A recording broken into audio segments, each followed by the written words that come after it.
Marahay na bangge mga kaibigan, mga kababayan kong Bicolano, Bicolana. Kumusta po kayo? Magandang gabi po sa inyong lahat. Nandito po tayo ngayon sa Raymond Bus Terminal, Sampaloc Terminal.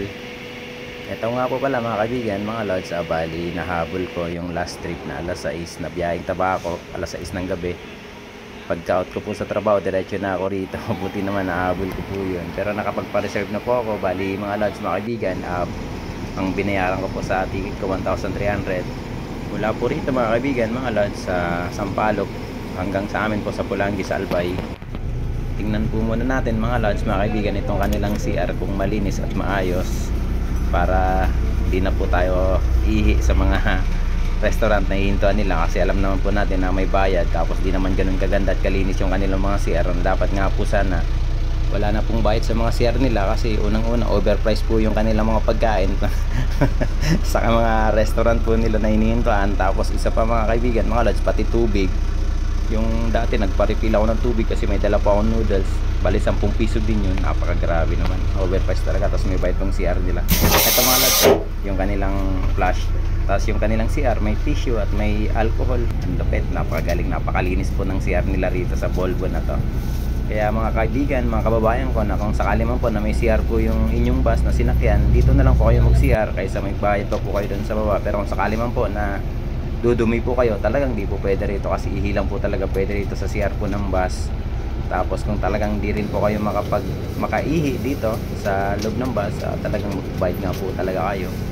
Ito naman mga kaibigan, yung loob po ng bus, yung kanilang upuan, okay naman siya. Tapos may lagayin po ng pagkain, tapos may charger po siya, may charging port po yung bus. Okay na okay yan. Ito mga lods, yung kulay blue na ilaw, dyan po yan isasaksak yung ating charging cord para di po tayo malobat sa ating biyahe. Ito naman mga lods, yung kanilang legroom, sakto lang na makakapag unat po kayo ng inyong pong paa. Tapos meron din po silang footrest. Ayan mga lods, mga kaibigan, sakali man na gusto nyo pong gamitin yan, okay na okay po yan dito.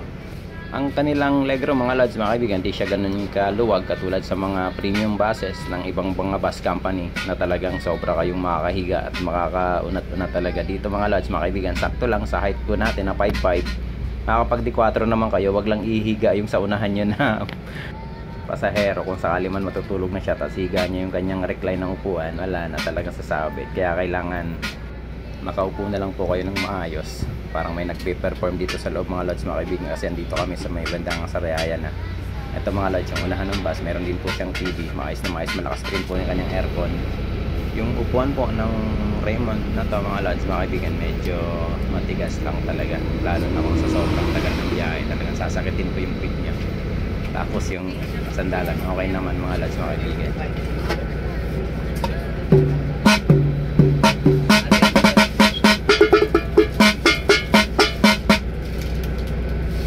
Mainit na mainit.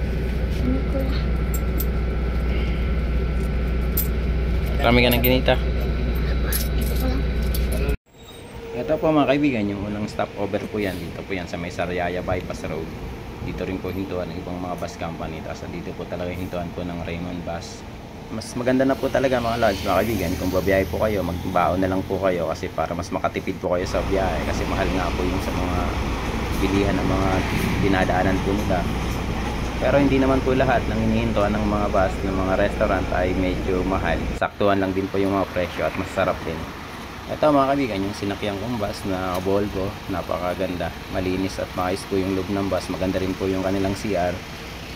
Para sa akin mga kaibigan, mga lods, kung saan po kayo komportable ng mga ibang bus company, doon po kayo sumakay. Pero para sa akin kasi ito po yung malapit sa trabaho ko, kaya hindi po ako nahirapan sa pagbiyahe.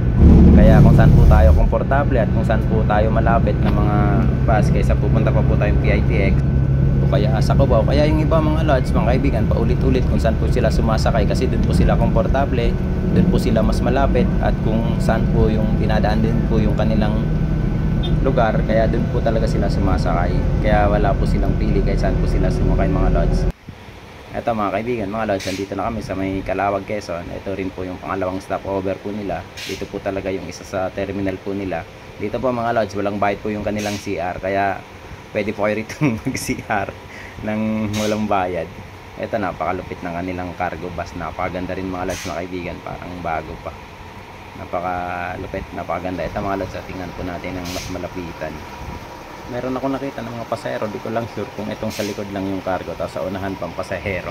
Di ko sure mga lods. Ito mga kaibigan yung nasa loob ng bus, makikita nyo sa dashboard sa taas po ng driver.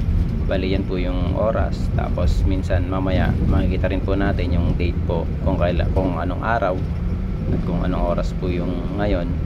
Tapos ang isa pa mga lods mga kaibigan na nakita ko rito na malupit ay yung kanilang temperature ng loob ng bus, yung lamig po ng bus.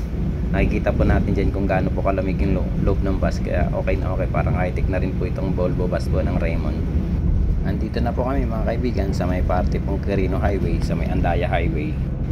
Napakalupit, magaling yung driver namin ng Raymond. Sayang di ako nasa unahan kaya hindi ako napag-video ng bakbakan. Hindi ako pinayagan nung sa ticketing office ng sa Sampaloc. Sayang, tinanong kasi kung senior na ako. Gusto ko lang naman sana mag-vlog. Sana naman Raymond sa sunod baka pwedeng makiusap, makisuyo, kasi yung hindi naman lahat na nasa una namin ngayon mga senior sa totoo lang.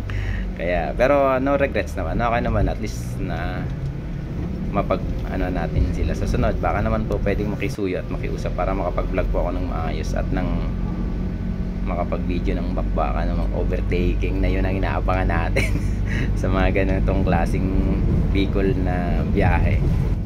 Regular customer nyo na po ako dito sa Raymond kasi ito lang po yung malapit sa akin talaga sa trabaho ko. At pagpasok ko pagdating po ng umaga, pagkagaling sa Bicol, diretso na ako sa trabaho. Kaya talaga sana naman baka sunod po, baka pwede po sa unahan. Pero sigurado pagdating ko sa amin sa Pulangi, pagbalik ko Raymond pa rin sasakyan ko kasi makikiusap ako kay Ma'am Iris sa booking office nila sa Pulangi sa amin sa Bicol na baka pwedeng sa unahan para makapag video ako ng bakbakan. Komportable at maayos naman mga lods mga kaibigan yung aming biyahe dito sa loob ng Volvo bus ng Raymond. Kahit na minsan hindi lang minsan, talagang ngayon mga lods mga kaibigan nag-upgrade na po yung mga ibang bus company katulad po ng Bicol Isarog, Cagsawa at ng ngayon yung Ilabil, may ilalabas po sila ng mga bagong Scania bus na talagang malulupit. Bali yung Alps naglabas din po sila ng kanilang mga bagong mga bus na bumabiyahe po rito sa Bicol. Pero sa akin kasi ito lang yung kung saan tayo mas malapit. Pero sa sunod gusto ko rin pong subukan ulit mga yon kapag medyo matagal po yung ating off, kasi double off lang po ako, balikan lang po ako bukas, babalik na rin ako agad. Bibisitahin ko lang po yung mga magulang ko, yung nanay ko na may sakit, kaya lagi pa ako nakauwi sa amin sa Bicol. Hindi ko alam mga lods mga kaibigan kung yung Raymond meron silang yung parang 2x1 na parang napakaganda yung upuan, parang lazy boy, pero parang wala, di ko pa na-try yun mga lods, parang wala sila ng ganon. Ang na-try ko lang noon dati sa DLTV, tapos sa Bicol Isarog, Piña Francia, doon talagang napakaganda po ng kanilang mga upuan at napaka-komportable. Sana mayroon din sila, maglabas din po sila ng ganon, hindi lang po mga ganitong klaseng elite buses, para marami pong pagpilian yung kanilang mga pasahero, nakatulad ko na talagang regular customer dito. Kahit na nga po mga lods mga kaibigan Raymond, wag nyo na akong bigyan ng discount. Basta ilagay nyo lang po ako sa unahan para makapag-vlog po ako ng maayos. Sensya na, makikiusap lang po kahit hindi po ako senior. Siya nga po pala mga lods, itong katabi ko, nagtaka ako kasi yung pamasahe ko 1,300 mula rito sa Sampaloc hanggang sa amin sa Pulangi, samantalang yung katabi ko 1,200 lang. Hindi ko alam kung paano nangyari. Tapos siya bababa siya sa may Legazpi pa. Mas malayo pa yun mula sa amin, pero sa akin mas mahal siguro dahil basta nagpa-reserve ako ng medyo matagal pa ng ilang araw at siya yung biglaan na biyahe. Ganun po kaya yun Raymond? Tatanong lang po kasi nagtaka lang po talaga ako. Kasi tinanong ko yung pamasahe niya 1,200, sa akin 1,300, samantalang sa Pulangi lang po ako bababa. Ito mga kaibigan, bali kagigising ko lang, napasarap yung tulog ko po sa aming biyahe ngayon dito sa Raymond. Di ko alam kung saan na po ito banda, pero sabing-sabi po yung patakbo po ng driver, di po siya maalog. Nagigising na lang po ako sa mga lubak minsan, pero yung ibang makasama ko talagang tulog na tulog dito sa loob ng bus. Malakas po kasi yung aircon mga lads mga kaibigan, kaya talagang napapasarap po yung tulog namin. Tapos sulit na sulit po talaga sumakay dito.